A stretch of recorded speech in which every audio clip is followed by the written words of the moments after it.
मणिपुर नाम का एक गांव था जहां हर किसी घर का व्यक्ति किसान था। उस गांव में सभी परिवार खेती करते थे, लेकिन उन किसानों द्वारा की गई खेती हरी भरी खेती नहीं थी, वहां काली खेती होती थी। उस फसल में से निकला अनाज भी काला होता था। इस बात से सभी किसान परेशान थे, इसलिए गांव के सरपंच ने सभी गांव वालों को एक जगह इकट्ठा करके यह फैसला लिया कि हम हमारे इस गांव की मुसीबत को मिटा के रहेंगे।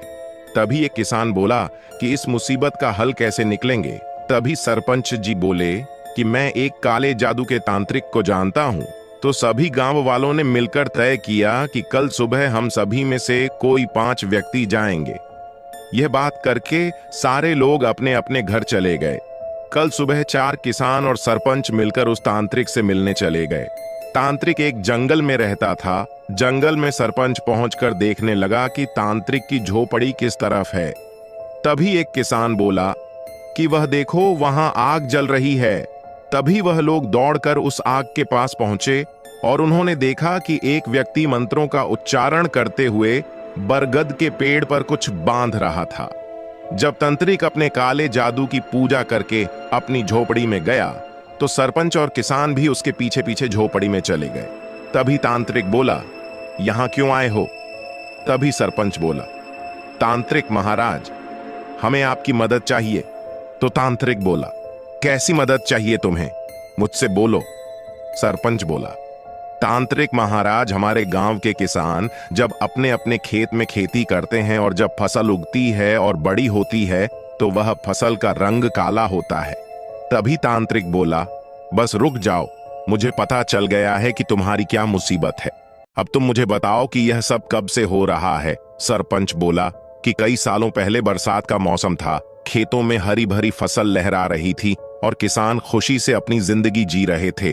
तभी एक रात बारिश हो रही थी और एक साधु बारिश से बचने के लिए एक किसान के खेत में साधु एक पेड़ के नीचे बैठ गया था।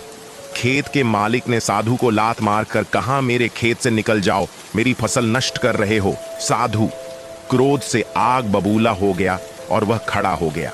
वहां से जाते जाते साधु ने उसे श्राप दिया, किस गांव की फसल काली हो जाएगी और तुम्हारी इसी वक्त मौत हो जाएगी। किसान ने कहा।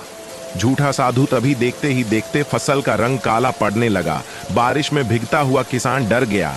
साधु की बात हकीकत हो रही है, फसल तो काली हो गई और उसने कहा था कि मेरी भी मौत हो जाएगी।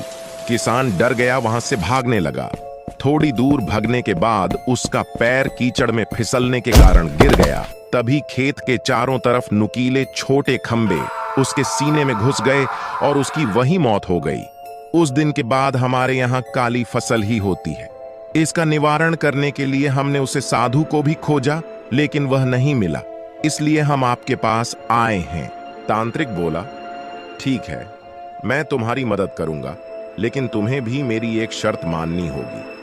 पहले तो सरपंच चुप रहा, लेकिन थोड़ी देर सोचने के बाद वह बोला कि ठीक है, मैं तुम्हारी शर्त मानूंगा, लेकिन आपकी क्या शर्त है? तांत्रिक बोला कि मेरी शर्त है कि तुम्हें आने वाली 5 अमावस्या तक मुझे एक मनुष्य लाकर देना होगा, जिसकी बलि देकर मैं तुम्हारी समस्या को हमेशा हमेशा के लिए मिटा दूंगा। सरपंच बोला, ठीक है। इतना कहकर सरपंच और किसान अपने गांव आ गए। फिर दूसरे दिन सरपंच ने सभी गांव वालों को बुलाकर तांत्रिक की वह शर्त उन्हें बताई तो सारे गांव वाले इस शर्त को सुनकर घबरा गए। तो एक किसान बोला कि शर्त तो हम मान लेंगे, लेकिन अपनी बलि देने के लिए कौन तैयार होगा? यह सुनकर सभी सोचने लगे कि क्या किया जाए। तो एक किसान बोला कि क्यों हम पास वाले गांव से किसी मनुष्य को उठा कर ले आए। उसकी बात सुनकर सभी गांव वाले खुश हो गए और फिर आने वाली अमावस्या का इंतजार करने लगे। कुछ दिनों के बाद अमावस्या आ गई और उस रात को 3 लोग पास के गांव में चले गए। वहां पर एक बच्चा अपने घर की बाहर खेल रहा था। तभी चुपके से वह 3 लोग मुंह के कपड़ा बांध कर आ गए और उस बच्चे का मुंह ढककर उसे वहां से उठाकर ले गए उसी तांत्रिक के पास, और तांत्रिक ने उसकी बलि दे दी। फिर वह तीनों लोग अपने गांव आ गए और अपने घर जाकर सो गए। सुबह गांव वालों ने देखा तो उनकी फसल का रंग थोड़ा सा हरा हो गया था। इसी तरह सारी अमावस्या को चलता रहा लेकिन अभी फसल का रंग काला ही था। इस बात से गांव वाले दुखी हो गए और उस तांत्रिक के पास गए। तभी गांव वालों ने उस तांत्रिक की झोपड़ी में देखा तो वह तांत्रिक मर गया था। तो सरपंच ने पूछा कि यह कैसे हुआ, कौन गया था? बीती हुई अंतिम अमावस्या को, बलि के लिए, मनुष्य देने के लिए। तो एक किसान सामने आकर बोला कि मैं गया था। सरपंच ने पूछा, बताओ उस अमावस्या को क्या हुआ था? किसान बोला, हर रोज की तरह हम उसे बलि के लिए एक 28 साल के व्यक्ति को लेकर आए और तांत्रिक को दे दिया और हम भी वहां बैठ गए।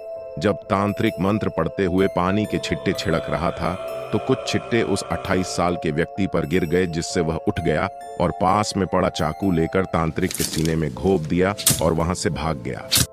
हमने उसका पीछा किया और वह एक पेड़ के पीछे छुपा हुआ था। हमने पीछे से जाकर उसके सिर पर पत्थर मारकर उसे मार दिया और तांत्रिक के मृत शरीर को झोपड़ी में रख दिया।